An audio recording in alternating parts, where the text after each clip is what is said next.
What's going on, folks? Welcome back to Guy with the GoPro Fishing Show. In this short video, I just want to show y'all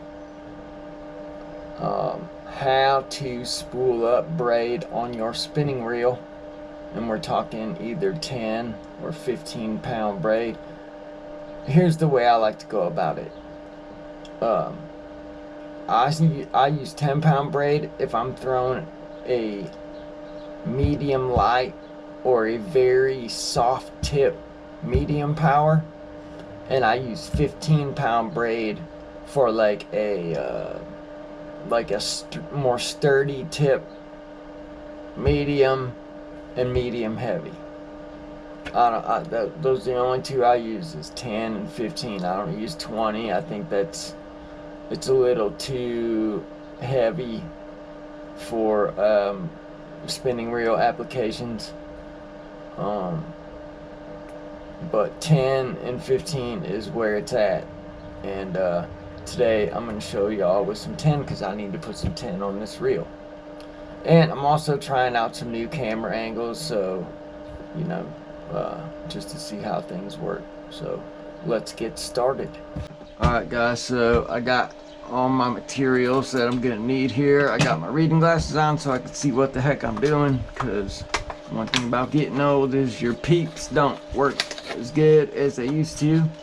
Here is my crystal white Suffix 10 pound. Well, Suffix calls it Ghost, Berkeley calls it crystal white. I just call it white braid because that's what it is. Here is said outfit.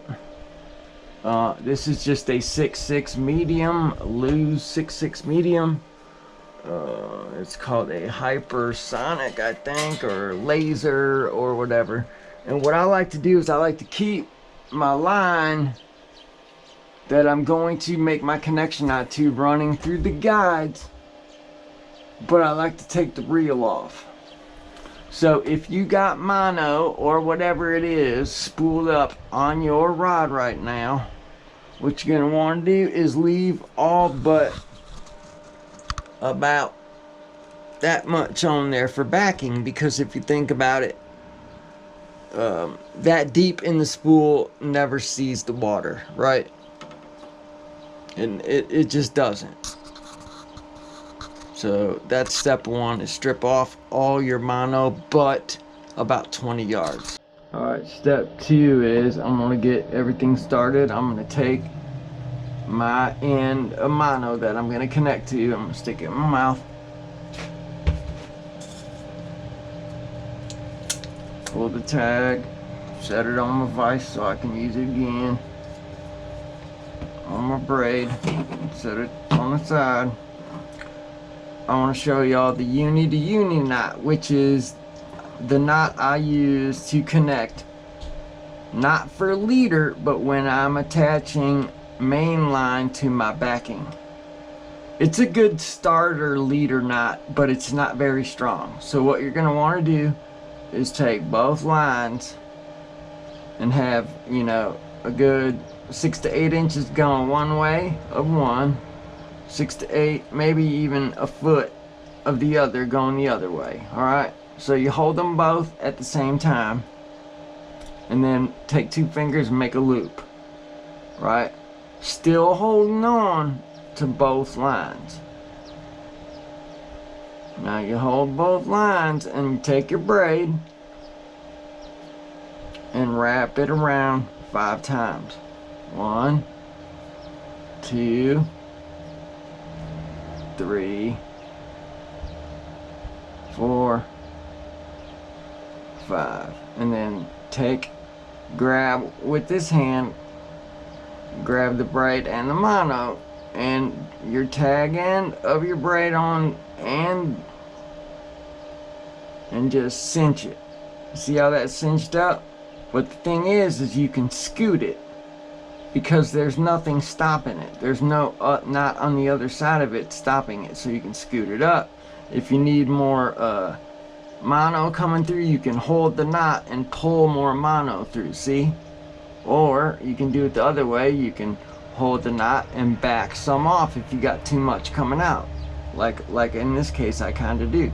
So then you go down here and you just take your mono end, wrap around 2 fingers, and do the same exact knot but on the other end of this one. So watch. And I use my teeth, 1 to pull them through, 2, 3, 4, 5. Okay, now you're gonna take your braid and your backing, but leave your tag ends alone and slowly pull them together. Now watch the physics of all this. Boink. Now as they butt up against each other, they cinch up even harder. And that's what's cool about the uni knot, is that it's one knot blocking another knot. You know what I'm saying? I mean, you can see it. It's one blocking the other. So then you're gonna take your tag ends and trim them down as close as you can without cutting into your main line, obviously. Because one thing about 10-pound braid is it's the equivalent of 4-pound mono in size, like diameter. Throw my tag ends out. Now, there's 2 options. With braid, what I like to do is I like to stick the spool down into a shoe or a boot, preferably if it's a sneaker, a high top sneaker, and then I drape the line out the tongue end, and it'll keep your spool sitting up straight. And you always want the line coming off the spool the same direction it's going on. You don't want it like this going on your reel. You always want it coming off the top going onto your spool of your spinning reel. Okay, so I got my Under Armour boot there. I'm gonna, whoops, dropped it. I'm just gonna get it back so it's nice and taut, so I can tell which way it's coming off. Okay, it's coming off top. So I'm gonna drop it down in there, and then what I'm gonna do is hold on to it, and I'm gonna scooch my little chair back here. Now you see how it's draping across the tongue there? And then I'm gonna hold down here while I spin it on. First, I want to check my drag and make sure my drag's locked down, because when you're spooling up braid on a spinning reel, you want it on there as tight as can be. You don't want any like loose, loopy gaps, because braid is so limp that you'll have like weird stuff going on. So I'm just pinching it and reeling it on while my drag is pretty much locked.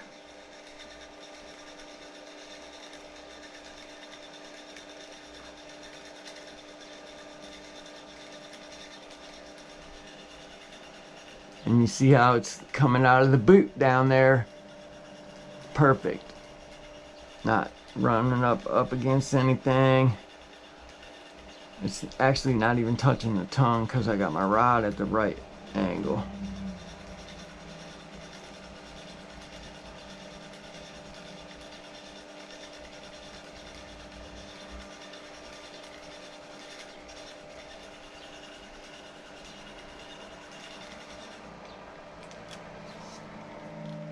I'm gonna stop, check it, make sure that I got room. Keep going.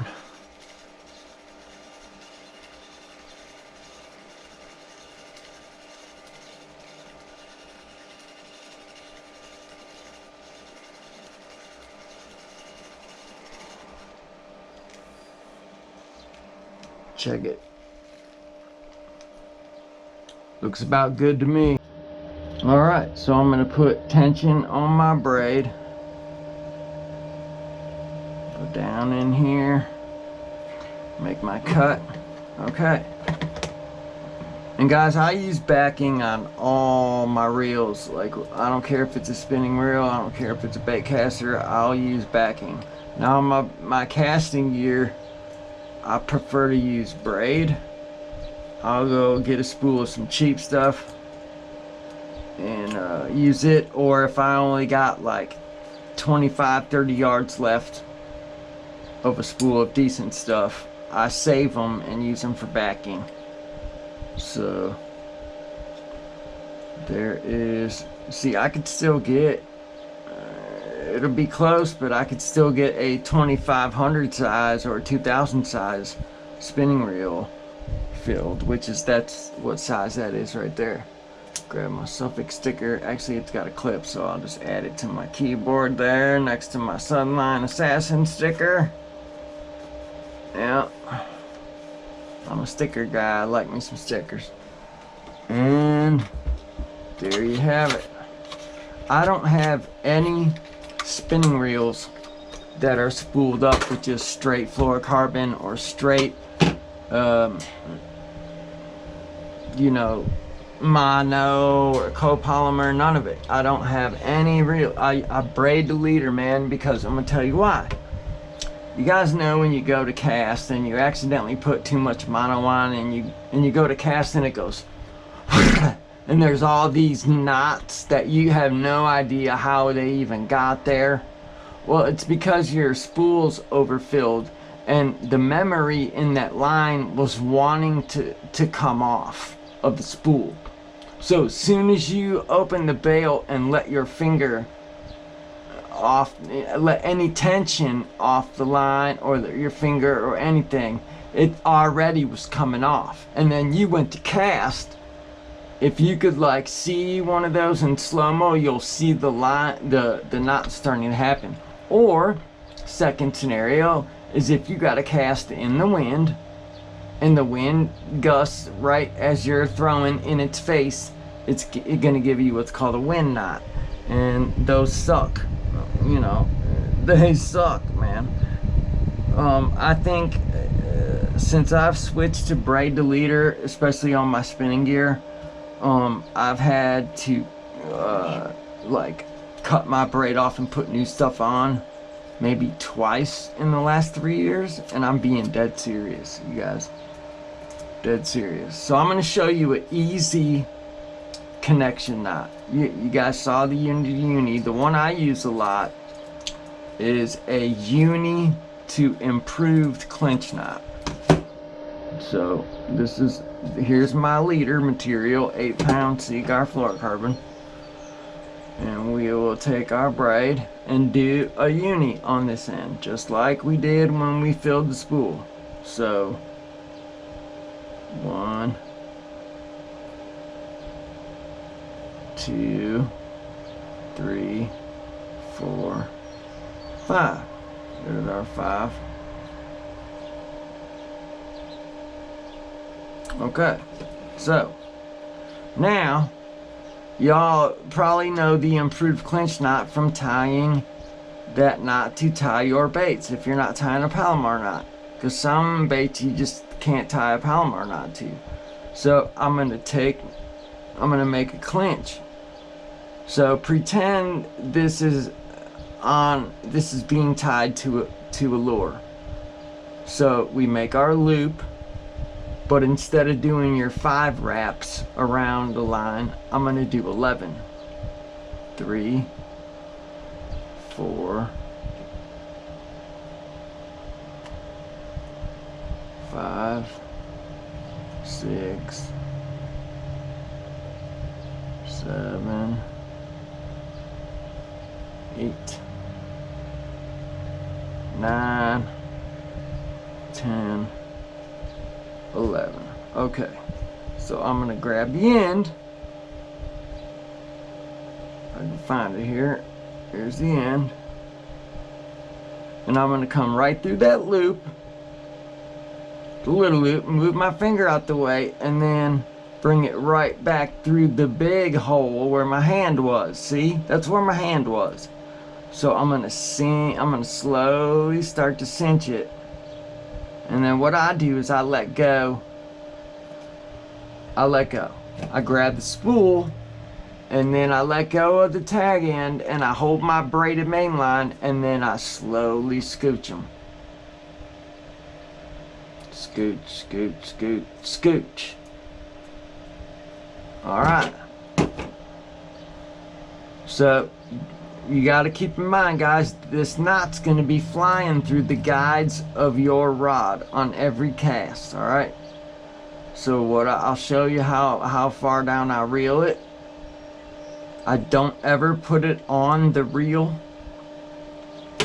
because these little tag ends, what will happen was you'll go to cast, and the little tags will get caught on the spool, and you know, it'll either snap your leader or just nothing good happens. So you don't have to get as intricate with it since you're only peeling off a couple feet. So all I do is I scoot back, make sure that I got some tension on it, and then I watch how far my knot's coming through the rod. See, it's and then there one more to the main guide.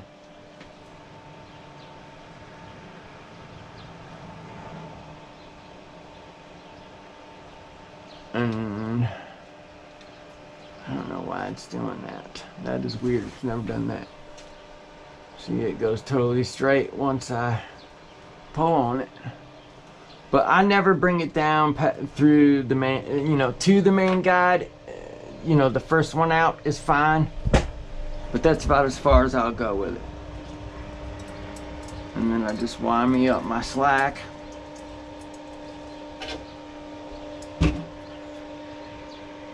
Make a cut. And then, dude, this spool of 8-pound will probably last me all summer season into fall. I promise you that. So I had on a little flashback mini, the Z-Man, and then I'm just gonna grab it, tie me a Palomar,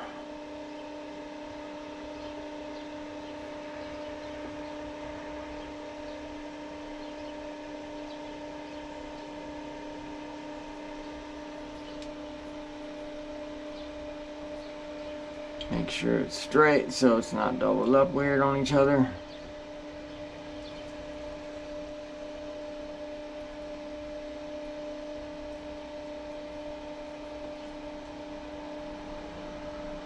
Things.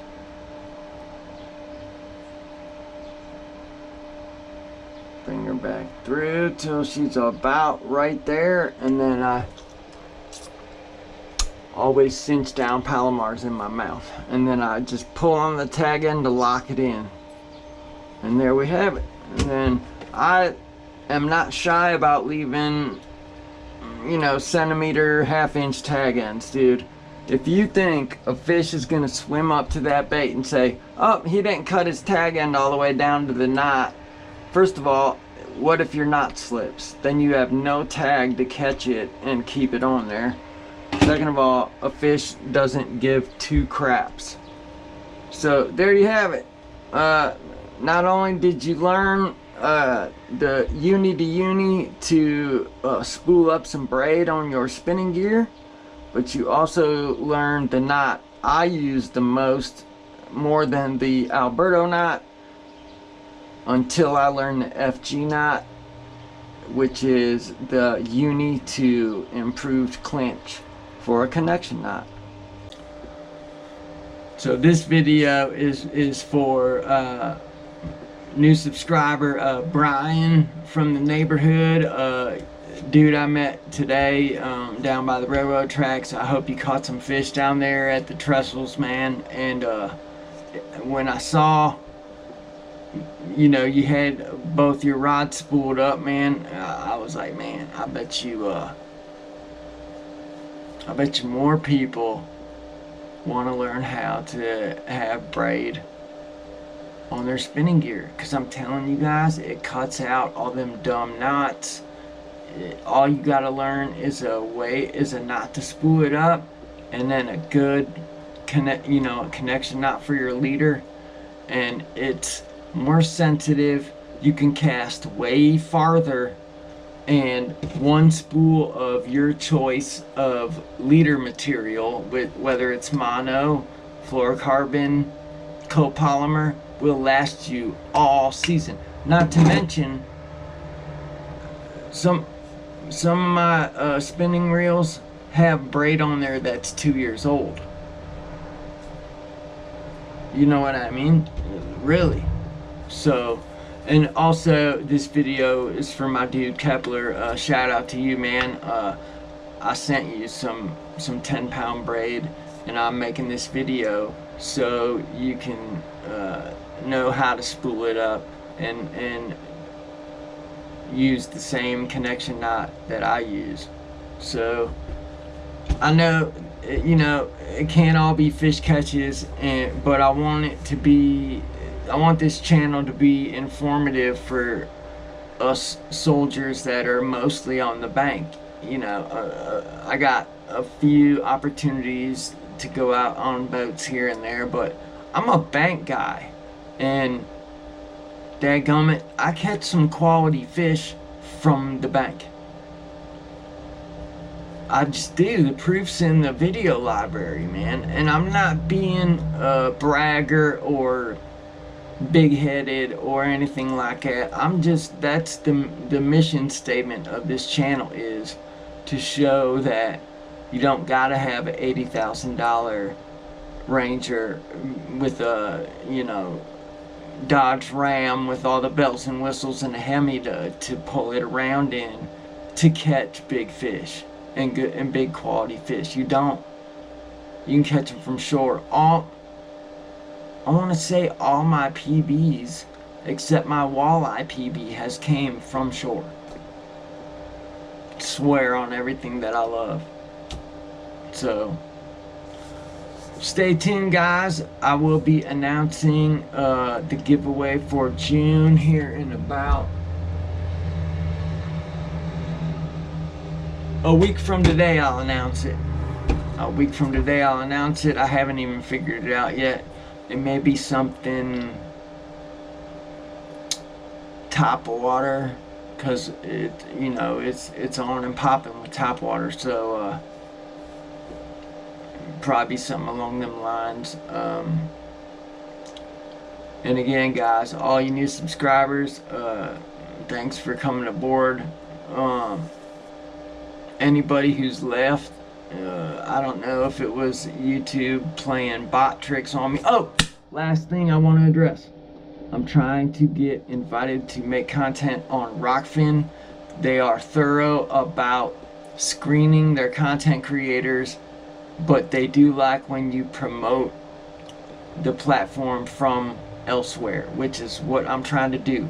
If you like free speech, if you like uncensored material and real news, if you like mixed martial arts, if you like just anything good that you won't find on YouTube, check out rockfin.com. For $9.99 a month, you can become a paid account holder like myself, but that gets you all the premium stuff that would be behind what they call a paywall. Well worth the money. And if you do a yearly subscription, you get a discount on a one-time yearly fee. I'd choose to pay the $9.99. It's just easier for my budget right now, and it's a great platform. It's got a lot of potential. So I'm trying to get over to there. I am still uploading on BitChute here and there, but I get views over there, but I only have 27 subs on BitChute. So apparently they want to talk about other stuff instead of fishing videos. So that being said, y'all, I hope y'all found the information informative. Get out there and try it. You will have less headache. It is a cost-effective, more efficient way to spool up your spinning reels. Alright guys, peace out.